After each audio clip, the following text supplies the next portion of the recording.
Okay, screen share అవుతుంది కదండి.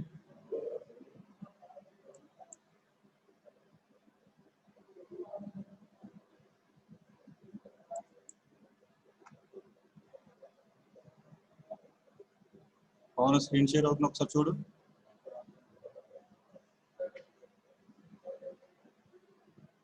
చూస్తున్నారా?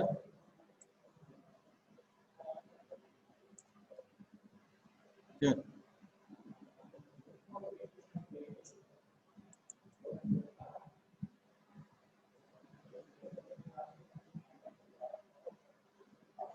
ఓకే అమ్మా, ఇక్కడ చూడండి. మనం ఏదో కలెక్టర్ 1 దగ్గర కానీ కలెక్టర్ 2 దగ్గర కానీ మనం అవుట్పుట్ తీసుకుంటాం.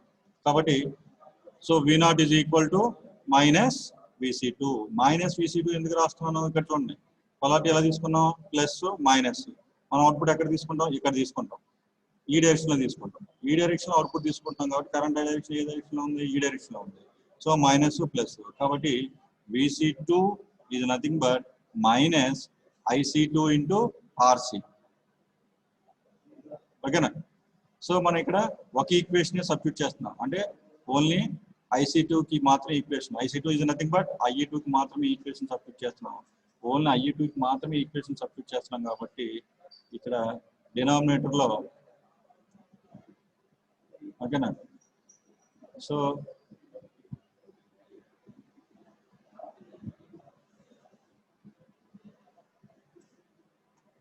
డినామినేటర్ లో మనకి only V0 by VD. VD అంటే differential input voltage. V0 is equal to minus IC2 into RC వస్తుంది. IC2 వాల్యూ దీంట్లో సబ్స్టిట్యూట్ చేసాం అనుకోండి, IC2 is nothing but IE2. IE2 అంటే ఏమొస్తుంది? ఇక్కడ సేమ్ ఇది వస్తుంది, IE2 అంటే ఇది వస్తుంది. సో IE2 అంటే RE plus RE V into minus RE into V in 1 divide by RE plus RE whole square minus RE whole square. Okay, ఈ IE2 ఈక్వేషన్ సబ్స్టిట్యూట్ చేస్తాం దేంట్లో? ఇక్కడ మైనస్ IC2 ప్లేస్ లో IE2 equation substitute చేస్తాం. Substitute చేసినప్పుడు డినామినేటర్లో 2 మిగులుతుంది. So ఈ approximations అన్నీ చేస్తాం. ఇవి RE greater than R dash E, RE dash E plus 2RE greater than 2RE. Okay, కాబట్టి మనం అట్లా నెగ్లెక్ట్ చేసి, సో ఈ RE డాష్ని ఇక్కడ RE డాష్ని నెగ్లెక్ట్ చేస్తాం. నెగ్లెక్ట్ చేసి ఓన్లీ 2RE RE మిగులుతుంది. సో RE క్యాన్సిల్ చేస్తే 2 మిగులుతుంది ఇక్కడ. సిమిలర్గానే వోల్టేజ్ ఈక్వేషన్లో కూడా మనం అప్రాక్సిమేషన్ చేస్తే ఫైనల్గా మనకి ఇక్కడ వచ్చేది single input unbalance output differential యాంప్లిఫైర్లో ఇక్కడ ఒకటే ఇన్పుట్ ఉండాలి. ఇది dual input unbalance output differential amplifier. ఓకేనా? So RC by 2RE dash E వస్తుంది, 2R డాష్ E వస్తుంది. అర్థమైందా? ఒకసారి డెరివేషన్స్ అన్ని మీరు చేసి అబ్జర్వ్ చేయండి. Next coming to the differential input resistance. Single input కాబట్టి ఒకటే ఇన్పుట్ రెసిస్టెన్స్ క్యాలిక్యులేట్ చేస్తాం. RI2 ఉండదు ఇక్కడ, ఓన్లీ RI1 ఉంటుంది. ఏదర్ RI1 ఆర్ RI2, అంతేగాని RI1 ఈక్వల్ టు RI2 ఉండదు. Dual input balance output differential amplifier, ఆ dual input unbalance output differential amplifier లో 2 ఇన్పుట్ రెసిస్టెన్స్ ఉంటాయి. Single input balanced single input unbalance output differential amplifier లో only 1 input మాత్రమే ఉంటుంది. ఎందుకని మనం ఒక ఇన్పుట్ ఇస్తున్నాం కాబట్టి ఒక సైడ్ నుంచి మనం ఇన్పుట్ రెసిస్టెన్స్ క్యాలిక్యులేట్ చేస్తాం. Okay, next so single input balanced output అనుకోండి, R01 equal to R02 equal to RC అని వస్తుంది. అన్బ్యాలెన్స్డ్ అనుకోండి, either R01 or R02 equal to RC వస్తుంది. అర్థమైంది కదా? ఇప్పుడు మీకు 4 కాన్ఫిగరేషన్స్ కి డిఫరెన్స్. బ్యాలెన్స్డ్ అవుట్పుట్ డిఫరెన్షియల్ యాంప్లిఫైర్ అయితే voltage gain RC by R dash E వస్తుంది. అన్బ్యాలెన్స్డ్ అయితే RC by 2R dash E వస్తుంది voltage gain. So next single input అయితే either RI1 or RI2 is equal to 2 beta R dash E వస్తుంది. Dual input అయితే RI1 equal to RI2 equal to 2 beta R dash E వస్తుంది. అర్థమవుతుందండి? Right. So balanced output అంటే R01 equal to R02 equal to RC అవుతుందండి. Unbalanced అయితే either R01 equal to RC or R02 equal to RC అవుతుంది. Unbalanced అయితే ఒకటే రాస్తాం, balanced అయితే 2 రాస్తాం.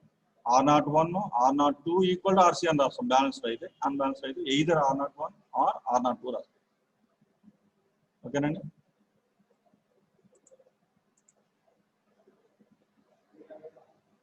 స్క్రీన్ షేర్ అవ్వట్లేదా? అవునా, స్క్రీన్ షేర్ అవుతుందా? Right. Next concept differential amplifier with swamping resistors. Differential amplifier with swamping resistors. ఇప్పటివరకు మనం 4 కాన్ఫిగరేషన్స్ లో ఇక్కడ రెసిస్టర్ లేదండి. ఓకేనా, ఓన్లీ డైరెక్ట్ గా ఈ 2 ఎమిటర్స్ ని ఇక్కడ జాయిన్ చేసేసాం. ఇక్కడ ఇప్పుడు ఏం చేస్తాము అంటే 2 రెసిస్టర్స్ ని కనెక్ట్ చేసాం ఎక్స్టర్నల్ గా R'E అన్నాం. ఎందుకని ఇక్కడ R'E అన్నాం? ఇక్కడ ఆల్రెడీ RE కనెక్ట్ చేసాం కదా, ఎక్స్టర్నల్ RE కనెక్ట్ చేసాం కదా, అందుకే R'E కనెక్ట్ చేసాం ఇక్కడ. Okay, what is the use of swamping resistors అంటాం. What is the use of swamping resistors? Why we go for analysis of the differential amplifier with swamping resistors. The main reason is, see here, the voltage gain is depend upon the RC by 2R'G. Voltage gain depends upon the RC by 2R'G. So ఈ R'' మీద మాత్రమే depend అయి ఉంటుంది. So ఈ R'' కి equation అవుతుంది voltage equivalent temperature VT by current flowing through the emitter IE, either IE1 or IE2. Okay, ఇక్కడ ఈ R'' అనేది వోల్టేజ్ ఈక్వలెంట్ టెంపరేచర్ మీద డిపెండ్ అయి ఉంటుంది కాబట్టి ఈ R'' కి equation VT by IE. VT by IE.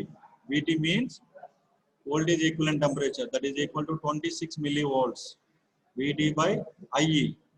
So ఇక్కడ టెంపరేచర్ చేంజ్ అయింది అనుకోండి, వోల్టేజ్ చేంజ్ అవుతుంది, వోల్టేజ్ ఈక్వలెంట్ టెంపరేచర్ చేంజ్ అవుతుంది. వోల్టేజ్ ఈక్వలెంట్ టెంపరేచర్ చేంజ్ అయింది అనుకోండి, ఈ R'' వాల్యూ చేంజ్ అవుతుంది. సో ఈ R'' వాల్యూ మీద మనకి ఈ అవుట్పుట్ గెయిన్ అనేది డిపెండ్ అయి ఉంటుంది కాబట్టి టెంపరేచర్ పెరిగితే R'' వాల్యూ చేంజ్ అవుతుంది కాబట్టి, so in order to make the effect of R'' on voltage gain,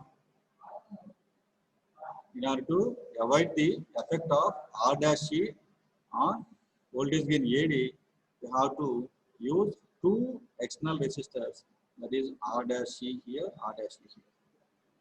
These 2 are the swamping resistors. Why it is called swamping resistors means these 2 resistors are sweep out the effect of R''. That's why these are called as swamping resistors. These 2 resistors sweep out the effect of R'' on voltage gain AD. That's why these 2 resistors are called as swamping resistors. Okay na? Right. So దీనికి analysis చేయాలి. Same analysis DC analysis చేసేటప్పుడు ఇక్కడ మనం loop equation రాస్తాం. Loop equation రాసేటప్పుడు AC voltage 0 చేస్తాం. So minus RS1 into IB1 minus VBE minus IE into R'' minus 2IE into RE plus VE equal to 0. అది loop equation DC analysis. So దాన్ని simplify చేస్తే మీకు అక్కడ RE వచ్చిన ప్లేస్లో ఈ R'' కూడా యాడ్ అవుతుంది. R'' ప్లస్ RE అని వస్తుంది, అంతే డిఫరెన్స్. రిమైనింగ్ అంతా సేమ్. ఇక్కడ చూడండి, R1 into IB plus VBE into R'' IE plus 2RE IE equal to VEE. IB place లో IE by beta DC substitute చేసి సింప్లిఫై చేస్తే ఫైనల్ గా మనకి IE కి ఈక్వేషన్ VEE మైనస్ VBE. ఈ VBE ఎటు వెళ్తుంది? VEE minus VBE divide by R''. IE కి కోఎఫిషియెంట్స్ అన్ని డినామినేటర్ లోకి వస్తాయి, ఎందుకని ఇక్కడ IE కామన్ తీస్తాం కాబట్టి ఇవన్నీ కోఎఫిషియెంట్స్ అవుతాయి. So R'' plus 2RE plus R1 by beta DC అవన్నీ డినామినేటర్ వస్తాయి. ఓకేనా? Next VCQ. VCQ is nothing but VCC minus VCC plus VBE minus ICQ into RC. ఈ ఐసీక్యూ అనేది ఎక్కడి నుంచి వచ్చింది? ఈ ICQ is nothing but IC. IC is nothing but I. ఈ ఐనే ఐసీక్యూ. ఓకేనండి. మరి క్యూతో ఎందుకు రిప్రజెంటేషన్ చేస్తున్నాం? ఇక్కడ విసిఈ క్యూ అంటున్నాం, ఇక్కడ ఐసీ క్యూ అంటున్నాం. క్యూ అనేది ఎందుకు వచ్చింది ఇక్కడ అంటే these are the operating values, Q point values అంటాం. క్యూ పాయింట్ వాల్యూస్ అంటాం కాబట్టి దీన్ని ఐసీక్యూ విసిఈ క్యూతో ఇండికేట్ చేస్తాం, రిప్రజెంట్ చేస్తాం. ఓకే. నెక్స్ట్ చూడండి, the new voltage gain is given by AD is equal to RC by RE plus RE. ఇక్కడ small RE వచ్చింది కదా, ఈ స్మాల్ ఆర్ఈకి అడిషనల్ గా క్యాపిటల్ ఆర్ఈ వస్తుంది అంతే అండి డిఫరెన్స్, మిగతాదంతా సేమ్. నెక్స్ట్ ఇన్పుట్ రెసిస్టెన్స్ ఇదిగోండి ఆర్ డాష్ ఈ ప్లస్ ఆర్ డాష్ ఈ ఇది వస్తుంది. సో స్వాంపింగ్ రెసిస్టెన్స్ లేనప్పుడు ఇన్పుట్ రెసిస్టెన్స్ ఈక్వేషన్ ఏంటి? 2 బీటా ఆర్ డాష్ ఈ. ఇప్పుడు ఈ స్వాంపింగ్ రెసిస్టెన్స్ వాల్యూ యాడ్ అవుతుంది. అంటే ఇప్పుడు ఇన్పుట్ రెసిస్టెన్స్ పెరిగిందా తగ్గిందా? పెరిగింది. ఎందుకని? ఎక్సైజ్ వచ్చి యాడ్ అవుతుంది కదా, కాబట్టి ఇది వచ్చి యాడ్ అయింది అంటే వాల్యూ ఇంక్రీజ్ అయినట్టే కదా. సో ఈ స్వాంపింగ్ రెసిస్టెన్స్ వల్ల ఇన్పుట్ రెసిస్టెన్స్ ఇంక్రీజ్ అవుతుంది. ఎప్పుడైతే ఇన్పుట్ రెసిస్టెన్స్ ఇంక్రీజ్ అయిందో లోడ్ ఎఫెక్ట్ అవాయిడ్ అవుతుంది, ఓకేనా, నాయిసెస్ ఎలిమినేట్ అవుతాయి. సో అంటే common mode rejection ratio increase అవుతుంది. కాబట్టి this is also one of the common mode rejection technique. Which one? differential amplifier with swamping resistance. Okay, right. Next, the output resistance with or without R dash is the same as, that is R01 equal to here R02. This one is the R02. R01 is equal to R02 equal to same RC. So output resistance change em ledu, only input resistance maatrame change avutundi, voltage gain maatrame change avutundi. ఓకేనా. So ఇక్కడ చూడండి sir, మరి ఇప్పుడు ఈ ఇక్కడ are dash ఈ వస్తుందండి, RA కాదు ఆర్ డాష్. మరి ఈ ఆర్ డాష్ ఈ వోల్టేజ్ గెయిన్ మీద దీని ఎఫెక్ట్ ఏ విధంగా ఎలిమినేట్ చేసింది? ఆర్ డాష్ ఈ వాల్యూ ఏదైతే ఉందో ఈ ఆర్ఏ వాల్యూ, దీని ఎఫెక్ట్ వోల్టేజ్ గెయిన్ పైన అవాయిడ్ చేయడానికి మనం ఈ ఆర్ డాష్ ఈ కనెక్ట్ చేసాం. మరి ఇది ఎలా అవాయిడ్ చేస్తుందంటే చూడండి, ఇక్కడ మనం రాసినప్పుడు ఏం చేస్తామంటే ఈ ఆర్ఈ వాల్యూ అనేది కంపేర్ టు ఈ small RE very much large ఉంటుంది. This RE value typically 25 ohms, 26 ohms, 27 ohms, 28 ohms అలా ఉంటుంది. సో ఇక్కడ ఆర్ఈ వాల్యూ 200, 1 kilo, 2 kilo అలా తీసుకుంటాం. సో ఈ 2 kiloతో కంపేర్ చేసినప్పుడు 25 ohms అనేది నెగ్లిజిబుల్. సో అప్పుడు ఈ ఆర్ఈ వాల్యూ ఉన్నా ఒకటే లేకపోయినా ఒకటే. అప్పుడు వోల్టేజ్ గెయిన్ దీని మీద డిపెండ్ అయింది, ఎక్స్టర్నల్ రెసిస్టర్స్ మీద పైన మాత్రమే డిపెండ్ అయింది, ఈ ఆర్ఈ మీద డిపెండ్ అయ్యి లేదు. అర్థమవుతుందా? ఆ విధంగా ఈ స్వాంపింగ్ రెసిస్టర్స్ అనేవి effect of RE on voltage gain will be eliminated. అర్థమైందా? Swamping resistors swipe out the effect of RE on AD. Okay, right. Next, cascaded differential amplifier. Cascaded differential amplifier means, so see here, for basic idea about the cascaded differential amplifier section, see below the link. ఈ link కనుక మీరు click చేస్తే cascade connection మీద basics అన్ని తెలుస్తాయి. ఓకేనా. So ఇక్కడ మనకి అవసరం లేదు, మీకు తెలియడం కోసం నేను ఇక్కడ లింక్ ప్రొవైడ్ చేశాను. సో పీపీటీ షేర్ చేస్తాను కాబట్టి ఆ లింక్ ఆటోమేటిక్ మీకు వస్తుంది, దాన్ని క్లిక్ చేసి ఈ క్యాస్కేడెడ్ మీద డిఫరెంట్ టాపిక్స్ ఉంటాయి చూడండి. మీకు బ్రీఫ్ ఓవర్ ఐడియా కోసం దాన్ని లింక్ ప్రొవైడ్ చేశాను. ఓకేనా. ఇక్కడ క్యాస్కేడెడ్ డిఫరెన్షియల్ యాంప్లిఫైర్ మీకు ఫస్ట్ క్లాస్లో చెప్పాను, డీసీ కపులింగ్ అని, అంటే డైరెక్ట్ కపులింగ్. చూడండి ఇక్కడ ఫస్ట్ స్టేజ్, ఇదొక స్టేజ్ డిఫరెన్షియల్ యాంప్లిఫైర్, ఇదొక స్టేజ్ డిఫరెన్షియల్ యాంప్లిఫైర్. ఈ డిఫరెన్షియల్ యాంప్లిఫైర్ని రెండింటిని మనం క్యాస్కేడ్ చేసాం. ఎలా క్యాస్కేడ్ చేసాం? ఒకదాని తర్వాత ఇంకోటి కనెక్ట్ చేసాం, అది కూడా డైరెక్ట్ కప్లింగ్ చేసాం. అంటే వితౌట్ ఎనీ కెపాసిటర్స్. అర్థమవుతుందా? రైట్.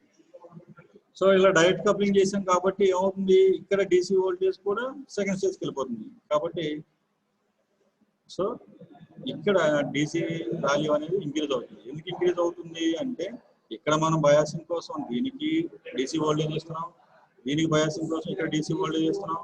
ఈ డీసీ వోల్టేజ్ అదేవిధంగా ఈ డీసీ వోల్టేజ్ ఇక్కడ యాంప్లిఫికేషన్ అయ్యి ఇక్కడికి వస్తుంది కాబట్టి ఈ డీసీ వోల్టేజ్ రెండు యాడ్ అయ్యి ఇక్కడ అవుట్పుట్ లో డీసీ వోల్టేజ్ లెవెల్ ఇంక్రీజ్ అవుతుంది. అర్థమవుతుందా? సో దీని మీద ప్రాబ్లం ఉంటుంది చూడండి. ఇక్కడ చూడండి, మనకి ఎగ్జామ్ లో ఇచ్చిన ప్రాబ్లమే.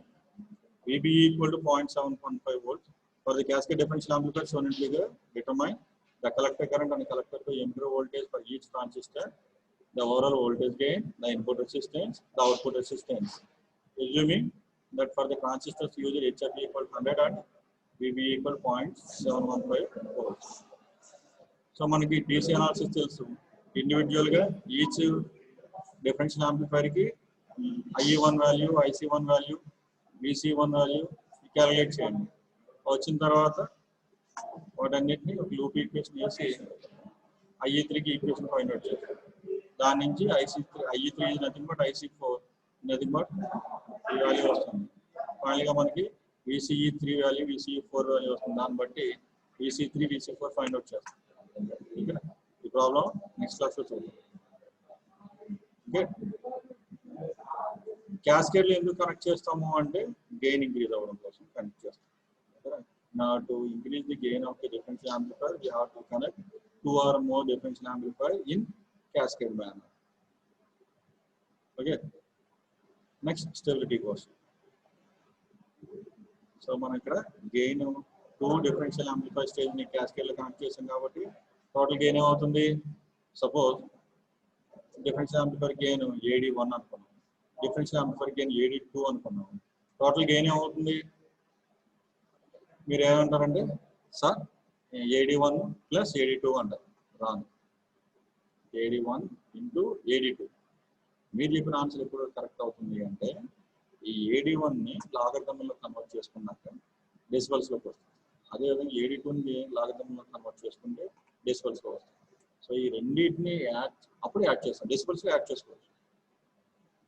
నార్మల్ గెయిన్లో మాత్రం గెయిన్ రేషియోస్ తీసుకున్నప్పుడు మాత్రం మల్టిప్లికేషన్ చేయాలి. AD1 into AD2 total gain is equal to AD1 into AD2 అవుతుంది. డెసిబల్స్లో కన్వర్ట్ చేస్తే రెండింటిని సింపుల్గా యాడ్ చేసుకొని సరిపోతుంది. అది అడ్వాంటేజ్ డెసిబల్స్లో కన్వర్ట్ చేయడం వల్ల. అదవుతుందండి. Right, thank you. నేను ఒకసారి ఇప్పుడు అన్మ్యూట్ చేస్తున్నాను. ఏమైనా డౌట్స్ ఉంటే చెప్పండి. అది ఇక్కడే సాల్వ్ అయ్యేదా లేదంటే మీకు ఫస్ట్ మీరు మళ్ళీ నాకు మెసేజ్ చేయడం వల్ల సాల్వ్ అవుతుందా అనేది నేను చెప్తాను. చూడండి, మీరు అన్మ్యూట్ చేసుకోవచ్చు. ఏమైనా డౌట్స్ ఉన్నాయా? మీరు అన్మ్యూట్ చేసుకొని క్వశ్చన్స్ అడగవచ్చు.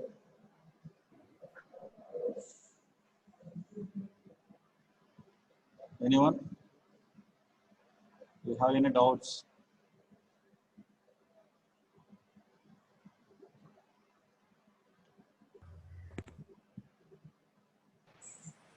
సో చాట్ బాక్స్ లో మీరు ప్లేస్ చేసినా సరే డౌట్స్, అదర్వైజ్ మీరు అన్మ్యూట్ చేసుకుని అడిగినా సరే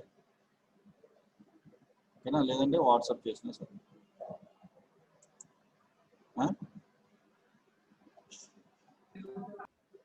క్రామర్స్ రూలా?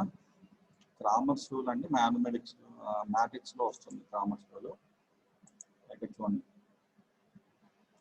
క్రామర్స్ రూల్ అంటే మన ఇక్కడ ఈ ఈక్వేషన్ ని మ్యాట్రిక్స్ ఫార్మాట్ లో రాసుకోవాలని చెప్పాను కదా.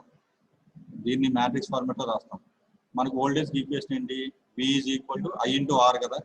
అంటే voltage matrix is equal to resistance matrix into current matrix అని రాసుకోవాలి. కరెంట్ మ్యాట్రిక్స్ రాసుకునేటప్పుడు మనం ఏం చేస్తామంటే IE1 IE2 అని రాసుకుంటాం. V1 V2 ఎలా రాసుకున్నామో ఇటువైపు కూడా IE1 IE2 అని రాసుకుంటాం. అదొక మ్యాట్రిక్స్. ఓకేనా. నెక్స్ట్ ఇంకొక మ్యాట్రిక్స్ రెసిస్టెన్స్ మ్యాట్రిక్స్. ఈ 4 ఎలిమెంట్స్ 2x2 మ్యాట్రిక్స్ లో రాసుకుంటాం. అలా మ్యాట్రిక్స్ ఫార్మాట్ లో మ్యాట్రిక్స్ ఫార్మాట్ లో ఈక్వేషన్ రాసిన తర్వాత క్రామర్స్ రూల్ లో మనం డైరెక్ట్ IE1 కి డైరెక్ట్ IE2 కి ఈక్వేషన్ ఫైండ్ అవుట్ చేసేయచ్చు.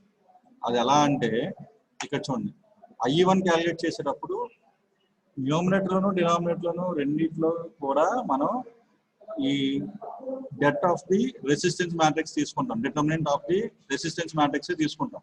అయితే న్యూమరేటర్ లో మాత్రం VN1 VN2 ప్లేస్ చేస్తాం.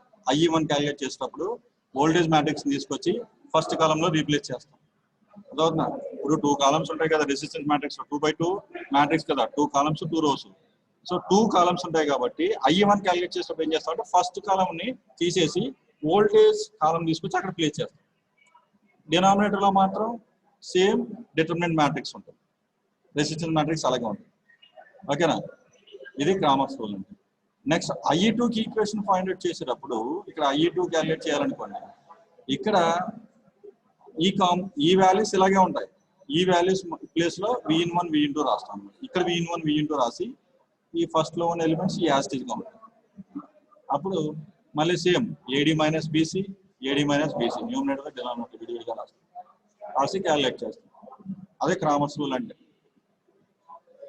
అవునా, రైట్. ఆర్ ఎల్స్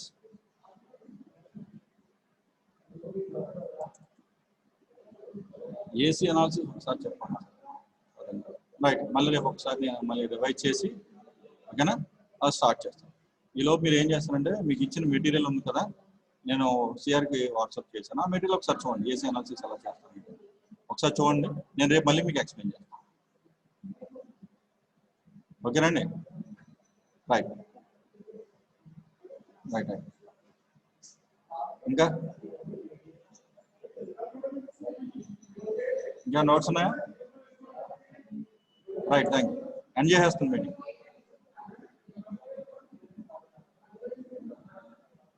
అయిపోయింది, ఒకటి అయింది. అప్పుడు ఎండ్ చేస్తాడు, చేసాడు, ఎట్లేదండి. Please stop discussion.